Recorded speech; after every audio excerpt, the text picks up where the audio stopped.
오프닝. 여러분, 이런 사람 주변에 한 명쯤은 있지 않으신가요? 무슨 일이든 꼭 누가 잘못했는지, 누가 옳은지를 끝까지 따지는 사람. 그냥 넘어가면 될 것을 굳이 끝까지 파고들어서 상대방의 입에서 내가 잘못했습니다 라는 말을 꼭 받아내야 직성이 풀리는 사람. 그 자리가 식당이든 회사든 심지어 가족들이 모인 명절 자리든 상관없이, 시간이 얼마나 걸리든 상관없이, 분위기가 어색해져도 상대방이 불편해해도 심지어 자신이 더 불편해지는 상황이 와도 멈추지 않는 사람. 이런 사람을 보면서 우리는 보통 이렇게 생각합니다. 저 사람은 왜 저렇게 고집이 설까? 융통성이 없어. 왜 저렇게 까다롭게 구는 거야? 그런데 오늘 이 영상을 다 보고 나면 여러분의 생각이 완전히 바뀔 겁니다. 왜냐하면 잘잘못을 유별나게 따지는 그 사람은 사실 여러분이 알고 있는 것과 전혀 다른 이유로 그 행동을 하고 있기 때문입니다. 그리고 영상 끝에 가면 어쩌면 그 사람이 여러분 자신일 수도 있다는 걸 느끼게 되실 겁니다. 자, 시작하겠습니다. 일부 어떤 모습으로 나타나는가 구체적인 행동 패턴. 1-1. 항상 그래서 누구 잘못이야? 를 묻는다. 잘잘못을 따지는 사람의 가장 기본적인 특징은 어떤 상황이 발생하면 원인 분석보다 책임 소재를 먼저 찾는다는 것입니다. 예를 들어볼까요? 팀 프로젝트가 늦어졌습니다. 이때 보통 사람들은 왜 늦어졌지? 어떻게 해결하지? 를 먼저 생각합니다. 그런데 이 유형의 사람은 다릅니다. 누가 늦게 제출한 거야? 이거 누가 담당이었어? 문제 해결보다 잘못한 사람을 특정하는 것이 선행됩니다. 부부 싸움도 마찬가지입니다. 아이가 늦잠을 자서 학교에 지각을 했습니다. 그러면 많은 부모들은 오늘은 이렇게 됐으니 내일부터 일찍 재우자로 넘어갑니다. 그런데 이 유형은 멈추지 않습니다. 어제 왜 일찍 안 재웠어? 당신이 TV를 켜놓으니까 그렇지. 내가 언제부터 말했어? 문제 자체를 해결하는 것보다 그 상황이 누구의 책임인지를 명확히 해야만 마음이 놓이는 구조입니다. 1-2. 사과를 받아도 진심인지 의심한다. 이 유형의 또 다른 특징은 상대방이 사과를 해도 쉽게 받아들이지 않는다는 겁니다. 미안해라는 말을 들어도 그냥 넘어가지 않습니다. 오히려 이런 반응이 나옵니다. 진짜 미안하면 왜 그런 거야? 그 말이 진심이야? 말로만 하지 말고 행동으로 보여줘. 상대의 사과를 받아들이고 관계를 회복하는 것보다 그 사과가 진짜인지 가짜인지를 검증하는 과정 자체에 더 많은 에너지를 씁니다. 그 결과 사과를 한 쪽도 사과를 받은 쪽도 결국 지치게 됩니다. 1-3. 원칙과 규칙을 무기처럼 사용한다. 이 유형의 사람들은 도덕적 원칙, 사회적 규범, 회사 규정, 약속 등에 매우 예민합니다. 규칙은 규칙이야. 원래 이렇게 하기로 했잖아. 그게 상식이지. 이런 말들이 자주 등장합니다. 원칙을 지키는 것 자체는 좋은 특성이지만 이 유형은 그 원칙을 상대를 제압하고 잘못을 입증하는 도구로 사용합니다. 예를 들어 5분 늦은 것에 대해 30분 동안 약속은 약속이야 라고 이야기합니다. 5분이 문제가 아닙니다. 내가 잘못했다는 것을 인정하라는 것이 목적입니다. 1-4. 과거의 잘못을 오래도록 기억하고 꺼낸다. 이 유형의 사람들은 놀랍도록 정확하게 과거의 잘못을 기억합니다. 2년 전에 내가 그랬잖아. 기억 안 나? 그때 내가 뭐라고 했는데. 현재의 갈등을 해결할 때 과거의 사례를 증거로 제시합니다. 마치 법정처럼 상대방이 얼마나 오래, 얼마나 자주 잘못을 해왔는지를 입증하려 합니다. 이것은 단순히 기억력이 좋아서가 아닙니다. 그 기억들이 오랫동안 마음속에 눌러앉아 있기 때문입니다. 해소되지 않은 감정들이 차곡차곡 쌓여 있는 것입니다. 1-5. 자신이 옳다는 것에 지나치게 집착한다. 마지막으로 이 유형은 단순히 상대의 잘못을 지적하는 것에서 그치지 않습니다.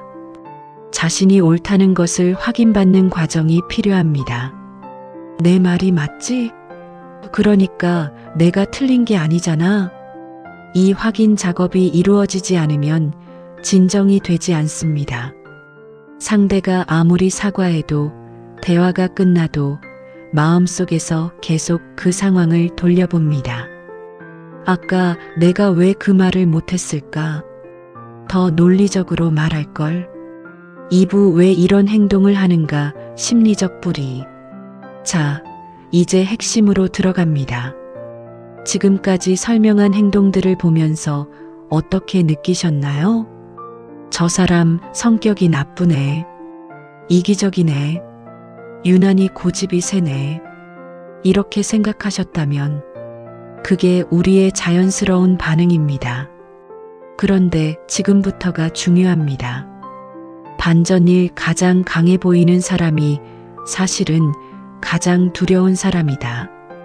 잘잘못을 유별나게 따지는 사람은 강한 사람이 아닙니다. 오히려 정반대입니다. 이 사람은 굉장히 불안한 사람입니다. 더 정확하게 말하면 이 사람은 자신도 의식하지 못하는 깊은 곳에 아주 오래된 두려움을 안고 살아가고 있습니다. 그 두려움이 무엇인지 살펴보겠습니다. 2-1. 수치심에서 비롯된 방어 기제. 심리학에서는 이 유형의 근본적인 원인 중 하나로 수치심 쉐임을 꼽습니다. 수치심은 죄책감과 다릅니다. 죄책감은 내가 나쁜 행동을 했다는 것이고, 수치심은 나라는 존재가 나쁘다, 부족하다, 결핍되어 있다는 감각입니다. 수치심이 깊은 사람은 자신이 잘못했다는 것이 밝혀지는 순간 그것이 단순히 이번 실수로 끝나지 않습니다. 역시 나는 별로인 사람이야로 연결됩니다. 그것이 너무 고통스럽기 때문에 자신의 잘못이 드러날 가능성이 있는 상황을 선제적으로 차단하려 합니다. 그 방법이 바로 먼저 상대의 잘못을 찾는 것입니다. 내가 공격을 받기 전에 내가 먼저 공격하는 겁니다. 내가 비난받기 전에 내가 먼저 비난하는 겁니다. 이것은 의식적인 전략이 아닙니다.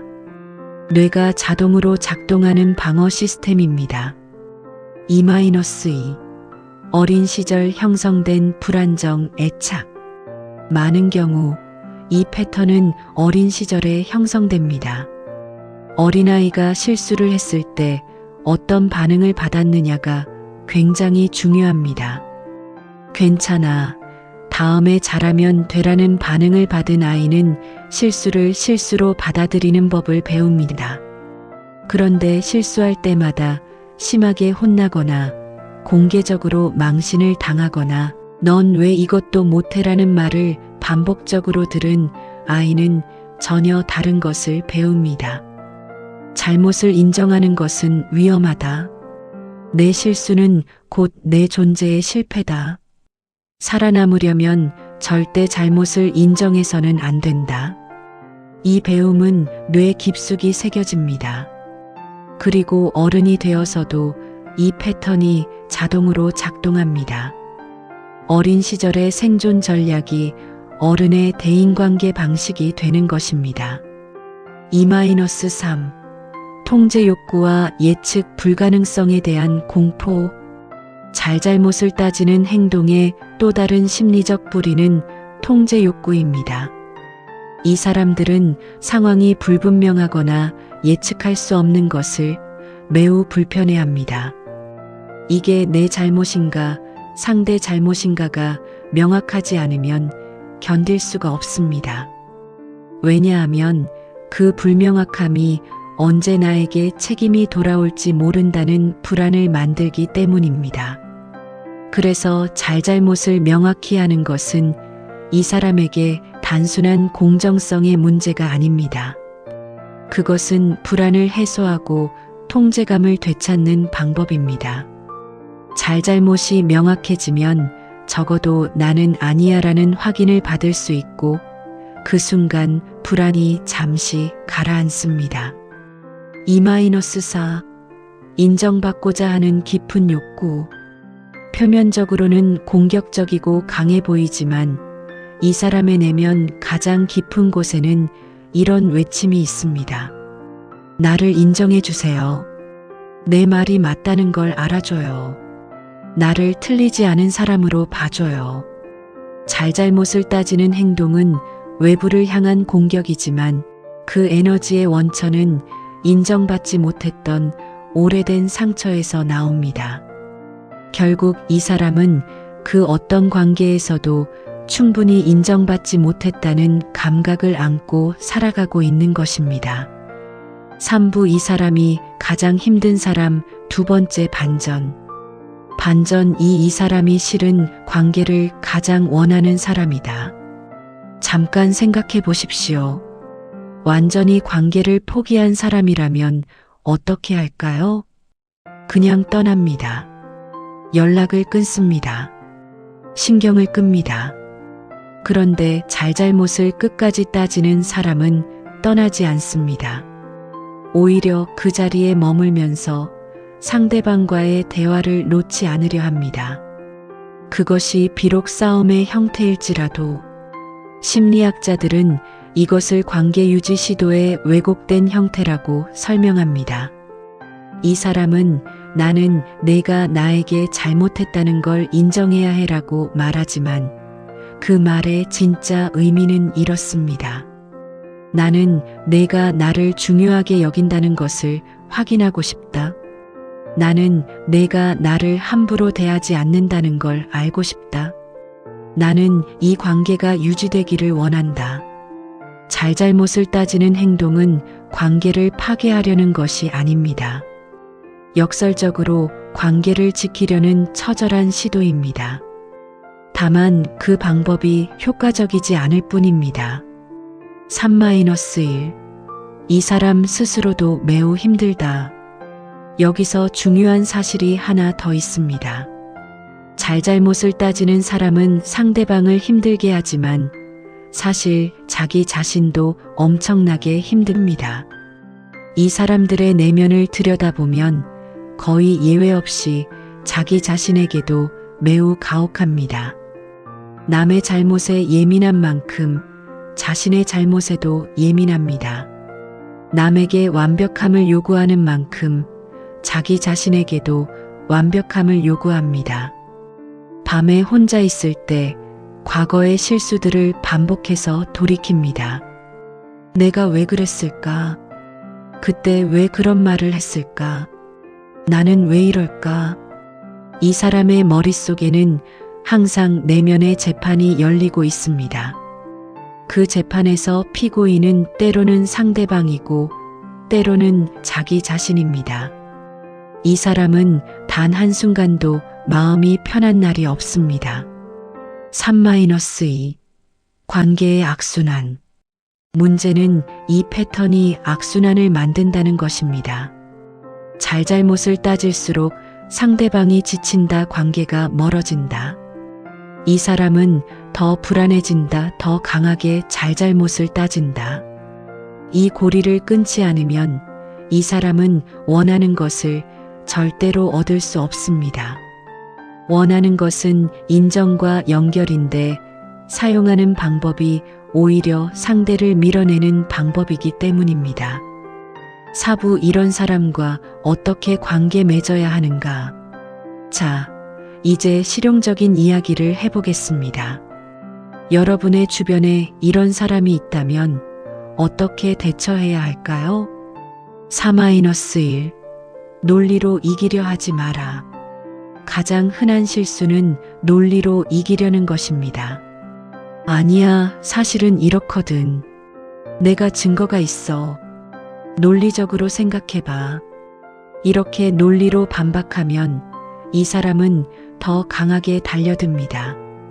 왜냐하면 이 사람의 문제는 논리의 문제가 아니기 때문입니다. 논리 싸움에서 지면 이 사람은 수치심을 느끼고 더 방어적으로 반응합니다. 이 사람의 문제는 감정의 문제입니다. 불안의 문제입니다. 인정의 문제입니다.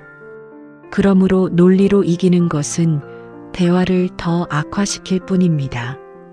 4-2 감정에 먼저 반응하라. 효과적인 접근은 내용보다 감정에 먼저 반응하는 것입니다. 내가 많이 답답했겠다. 그 부분이 많이 신경 쓰였구나. 그 상황이 불공평하게 느껴졌겠다. 이것이 동의를 의미하는 것은 아닙니다. 상대의 감정이 존재한다는 것을 인정하는 것입니다. 이렇게 하면 이 사람의 방어 태세가 조금 낮아집니다. 왜냐하면 이 사람이 진짜 원하는 것, 즉, 나의 감정을 알아봐 달라는 욕구가 조금 충족되기 때문입니다. 4-3 명확한 경계선을 설정하라. 그렇다고 해서 모든 것을 받아줘야 한다는 의미는 아닙니다. 경계선은 필요합니다. 그리고 경계선은 화를 내며 설정하는 것이 아니라 차분하고 명확하게 설정해야 합니다. 이 이야기는 지금 30분째 같은 자리를 맴돌고 있어. 나는 지금 대화를 더 이어갈 수가 없어. 내일 다시 이야기하자. 이렇게 대화를 끊는 것은 도망가는 것이 아닙니다. 이것은 자신과 상대 모두를 위한 건강한 경계선입니다. 무한정 대화를 이어가는 것이 관계에 좋은 것이 아닙니다. 소진되면 더 나쁜 말이 나옵니다. 4-4 이 사람을 변화시키려 하지 마라. 가장 중요한 조언입니다. 이 사람을 변화시키려는 시도는 대부분 실패합니다. 그리고 그 과정에서 여러분이 지칩니다. 이 사람의 패턴은 수십 년에 걸쳐 형성된 생존 방식입니다. 그것은 여러분의 설득이나 요구로 바뀌지 않습니다. 변화는 이 사람 스스로가 내 방식이 나를 행복하게 하지 못한다는 것을 인식할 때에만 시작됩니다. 그래서 여러분이 할 수 있는 것은 상대를 바꾸는 것이 아니라 여러분 자신의 반응 방식을 바꾸는 것입니다. 4-5 거리 조절이 필요할 수 있다. 때로는 거리를 두는 것이 가장 건강한 선택입니다. 관계는 언제나 유지되어야 하는 것이 아닙니다. 특히 이 사람이 가족이나 오랜 친구가 아닌 경우, 그리고 이 사람의 패턴이 여러분의 정신 건강에 지속적인 영향을 준다면 거리를 두는 것이 최선일 수 있습니다. 그것은 차갑고 나쁜 선택이 아닙니다. 여러분을 지키는 선택입니다. 5부 만약 이 영상의 이야기가 나 자신처럼 들린다면 세 번째 반전 3이 영상을 끝까지 본 당신에게 지금까지 이 영상을 보면서 혹시 이런 생각이 드셨나요? 이거 저 사람 이야기가 아니라 내 이야기 같은데. 그렇다면 이 파트가 바로 여러분을 위한 것입니다. 먼저 이것을 분명히 말씀드리고 싶습니다. 잘잘못을 따지는 행동이 있다고 해서 여러분이 나쁜 사람이 아닙니다. 여러분은 단지 아주 오래된 고통을 안고 살아온 사람입니다.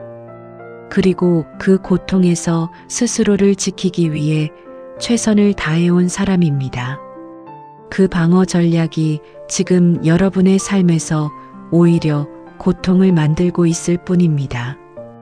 O-1 자신의 패턴을 알아채는 것이 시작이다. 변화는 항상 인식에서 시작됩니다. 누군가와 갈등이 생겼을 때, 잘잘못을 따지고 싶은 충동이 올라올 때, 그 순간을 알아채는 것이 첫 번째 단계입니다. 아, 지금 내가 이 패턴으로 들어가고 있구나. 이것만으로도 엄청난 변화입니다. 자동으로 반응하던 것에서 한 발짝 떨어져서 바라볼 수 있게 되는 것이기 때문입니다. O-2 충동 뒤에 있는 감정에 이름을 붙여라. 잘잘못을 따지고 싶은 충동이 올라올 때 잠깐 멈추고 스스로에게 물어보십시오. 지금 나는 무엇이 두려운가? 지금 나는 무엇이 필요한가? 지금 내가 진짜 원하는 것은 무엇인가? 아마도 그 답은 이런 것들일 겁니다. 나는 무시당하는 것이 두렵다. 나는 소중하게 여겨지고 싶다. 나는 이 관계가 괜찮다는 것을 확인하고 싶다. 이 감정에 이름을 붙이는 것만으로도 충동의 강도가 줄어듭니다. 왜냐하면 뇌는 언어로 감정을 정리할 수 있을 때 감정 조절 능력이 높아지기 때문입니다. O-3 진짜 원하는 것을 직접 요청하는 법을 배워라. 가장 중요한 변화는 원하는 것을 우회적으로 요구하는 것에서 직접적으로 요청하는 것으로 전환하는 것입니다. 당신이 잘못했어요 라고 말하는 대신 나는 그때 많이 속상했어요. 당신이 나를 신경 써준다는 걸 느끼고 싶어요 라고 말하는 것입니다. 이것이 훨씬 어렵습니다. 왜냐하면 이 방식은 자신의 취약함을 드러내야 하기 때문입니다. 그리고 그것이 이 사람들이 가장 어려워하는 것입니다. 하지만 이것이 유일하게 작동하는 방법입니다. O-4 전문적인 도움을 받는 것을 고려하라. 이 패턴이 오래되고 깊은 것이라면 혼자서 바꾸는 것이 매우 어렵습니다. 심리 상담이나 심리 치료는 이런 뿌리 깊은 패턴을 다루는데 매우 효과적입니다. 특히 어린 시절의 상처와 연결된 패턴이라면 전문가와 함께 작업하는 것이 훨씬 빠르고 안전합니다. 전문적인 도움을 구하는 것은 약함의 표시가 아닙니다. 자신을 충분히 가치 있게 여긴다는 표시입니다. 6부 잘잘못 집착이 관계에 미치는 장기적 영향. 이번 파트에서는 이 패턴이 장기적으로 어떤 영향을 미치는지 살펴보겠습니다. 6-1 가까운 사람일수록 더 강하게 나타난다. 재미있는 역설이 있습니다. 잘잘못을 따지는 행동은 가까운 사람에게 더 강하게 나타납니다. 직장 상사나 낯선 사람에게는 참을 수 있는데 배우자나 자녀나 부모 앞에서는 폭발합니다. 이유가 있습니다. 이 패턴의 뿌리는 버려질지도 모른다는 두려움입니다. 그리고 낯선 사람에게 버려지는 것은 그렇게 두렵지 않지만 사랑하는 사람에게 버려지는 것은 극도로 두렵습니다. 그래서 역설적으로 사랑하는 사람에게 더 가혹하게 굽니다. 이 사람만은 잃을 수 없어라는 두려움이 클수록 그 두려움을 지키기 위한 통제 행동이 강해집니다. 6-2 자녀에게 대물림된다. 이 패턴의 가장 안타까운 측면 중 하나는 자녀에게 대물림된다는 것입니다.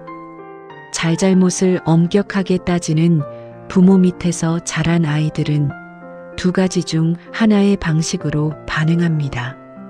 첫 번째는 부모의 패턴을 그대로 따라하는 것입니다.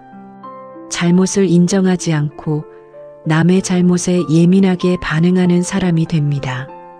두 번째는 반대로 자신의 감정을 완전히 억압하는 것입니다. 내 의견을 말했다가 혼날 수 있어라는 학습이 이루어져 어른이 되어서도 자신의 감정을 잘 표현하지 못합니다. 어느 쪽이든 건강하지 않습니다. 그래서 이 패턴을 인식하고 바꾸는 것은 자신을 위한 일이기도 하지만 다음 세대를 위한 일이기도 합니다. 6-3 에너지 고갈과 만성 피로.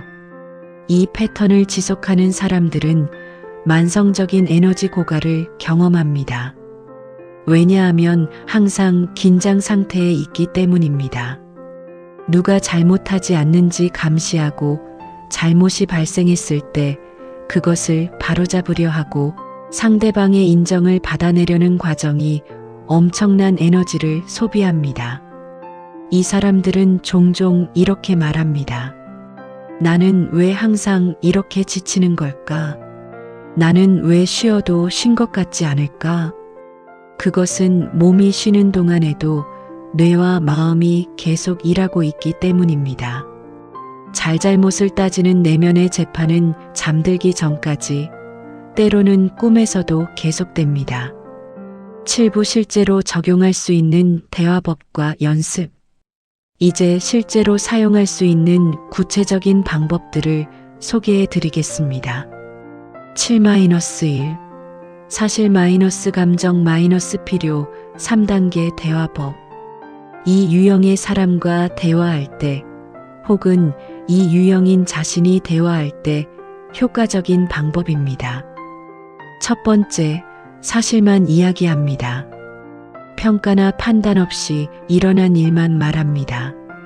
당신이 30분 늦었어요.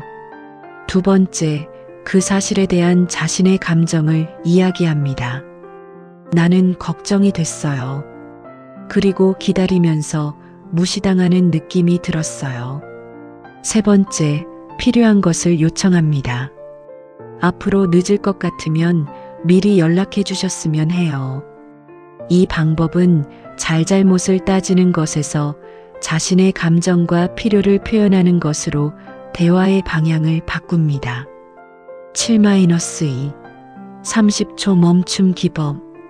충동이 올라올 때 행동하기 전에 30초를 기다립니다. 그 30초 동안 심호흡을 하면서 이 질문을 스스로에게 합니다. 지금 이 순간 내가 진짜 원하는 것은 무엇인가? 이 행동이 나를 원하는 곳으로 데려다 줄 것인가? 30초는 짧습니다. 하지만 이 짧은 시간이 자동 반응과 선택적 반응 사이의 차이를 만듭니다. 7-3 이미 충분하다는 자기 확인 연습. 이 유형의 사람들에게 가장 필요한 내면의 작업은 타인의 인정 없이도 스스로를 충분하다고 느끼는 연습입니다. 매일 아침 거울을 보면서 또는 조용한 시간에 이렇게 말해 보십시오.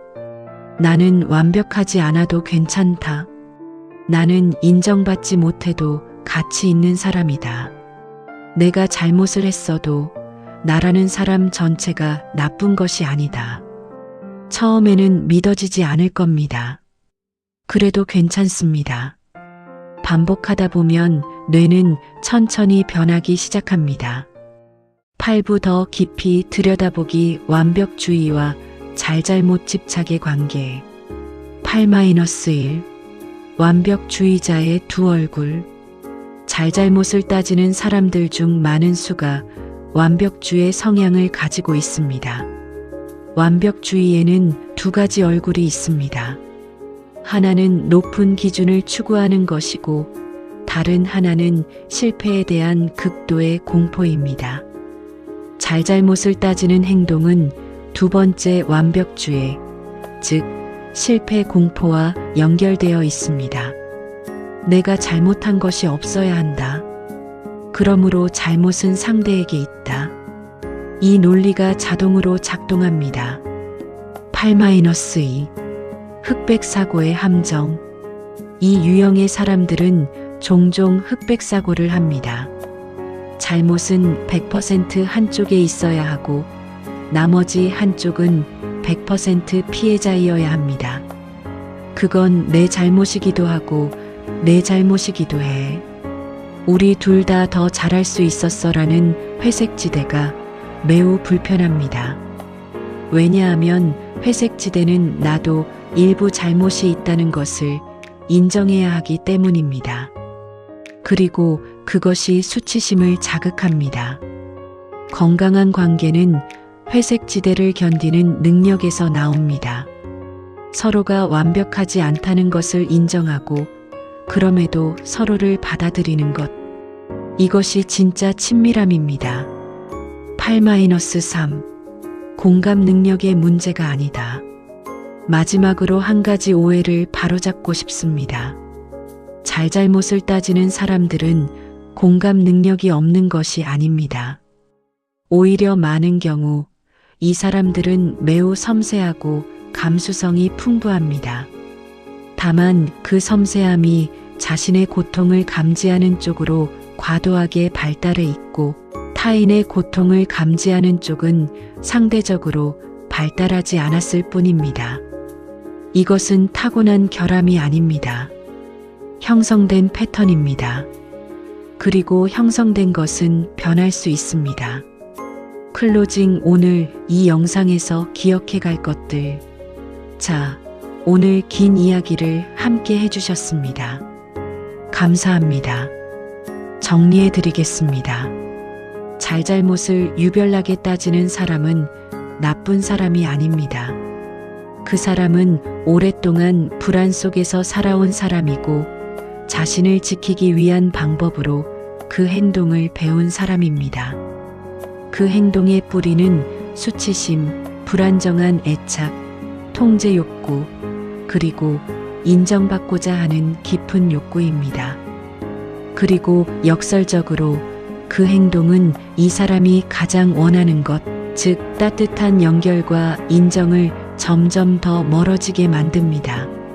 만약 주변에 이런 사람이 있다면 논리로 이기려 하지 말고 감정에 먼저 반응하십시오. 그리고 명확한 경계선을 유지하십시오. 만약 이 이야기가 나 자신의 이야기처럼 들렸다면 자신을 비난하지 마십시오. 지금 이 순간 이것을 인식했다는 것만으로도 이미 변화는 시작된 겁니다. 이 채널에서 계속 강조하는 것이 있습니다. 생각은 내가 아닙니다. 생각과 나를 분리하십시오. 잘잘못을 따지고 싶은 충동이 올라올 때 그것은 단지 내 안에 오래된 두려움이 만들어낸 생각입니다. 그 생각이 곧 나 자신은 아닙니다. 그 충동을 바라볼 수 있을 때, 그 충동에 끌려가지 않을 수 있을 때, 비로소 진짜 자유가 시작됩니다. 자신의 분노 패턴을 알아채는 것만으로도 변화는 이미 시작된 겁니다. 오늘도 여러분이 조금 더 가벼워지셨으면 합니다. 감사합니다. 좋아요와 구독은 이 채널을 만들어가는 큰 힘이 됩니다. 다음 영상에서 뵙겠습니다.